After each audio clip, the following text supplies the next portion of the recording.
Alright, let's show you how to get into your door contact to replace the battery. First thing you need to know is that the transmitter is the larger of the two pieces. You have a small magnetic portion. We don't need to worry about that. When you open this unit up, you're going to look along this edge. You'll see a little indentation there. We need to gently push in and twist to pop this little panel loose.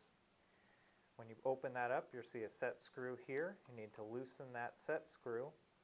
Be careful not to drop or lose that set screw. It doesn't hold in there all the way, and if you lose it, then it's going to cause problems for you.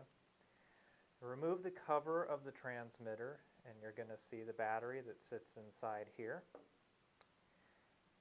Remove this battery from the clamp, and you can get your replacement. This is a 3-volt lithium battery that's a 123A.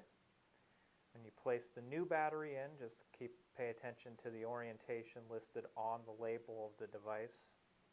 Place the battery in, clip it in securely.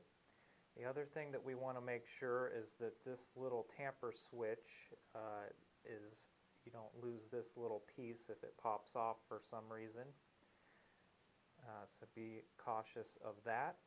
We're going to replace the cover onto the transmitter, starting at the top of the device, hinging towards the bottom.